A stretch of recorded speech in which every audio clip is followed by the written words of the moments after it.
let's talk about dealing with Archfiend Part 2. For me, the hardest part is dashing through these ground pounds. He either pounds once, twice, 3 times, or 4 times. It's all about the timing. And what you want to do is you want to dash just before he hits the ground, because what damages you is the fire that comes up from underneath it. And my biggest problem is I don't dash. I try to dash when he hits the ground. That messes up my timing. Now you can see I'm doing Y at the scythe, and I'm dashing through that laser beam. Now the problem with Y at the scythe is it takes you right through his right fist, and you land in between his 2 hands. And when you land right there, he has a high rate of grabbing, so you got to be careful. So you want to stay on the outside of his right hand right there, and just attack when you can. The other disadvantage of the scythe is right there. He will start pounding right in the middle of your attacks, and the attacks are harder to stop once you've got them started. So let me show you another way with the lunar. We're going to do XXY. Doesn't do nearly as much damage as the Y with the scythe, but it's a lot quicker. And now of course he's going into one of his pounding fists and just doesn't stop pounding. Okay, get right here. We're going to dash right through the laser. XXY. Right there. Doesn't do much damage, but it's quick, and it doesn't have you don't migrate at all. So we're going to show you that a couple more times. Now the other times when he attacks you is he jumps back and he starts doing projectiles. Those projectiles are pretty easy to avoid. Just dash jump all the way around and just avoid the fireballs and avoid the lightning. The other thing he does is he'll sit off on the side and he'll dash right towards you. Just dash jump away from that. Another thing he does is he lands on the ground and just starts walking like a stupid idiot around there. And now right there I just did Ninpo cancel, because I knew I wasn't going to be able to cancel my attack, and I knew his ground pound was going to hit me. So as soon as I saw that, I just did Ninpo for the eye freeze. Now here's his other dumbass attack. He just sits there and walks around, jump XY at the scythe, and it really strips life off. Okay, here's his fireball attack. He just gonna start throwing the fireballs. I wait till they start getting close, and then I just start dash jumping to the left or to the right. The reason I wait for them to get close is that way I don't run out of room when I start dash jumping to the left or right.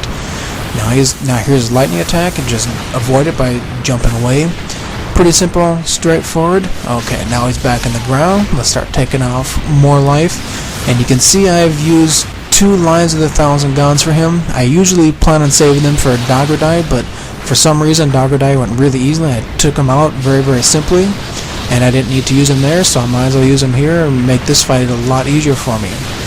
Okay, now he's back down on the ground, so we're just gonna get on the outside of his right hand, XXY with the lunar, and repeat. Now this is my favorite when he starts spamming this attack. This attack's easy for me to dodge.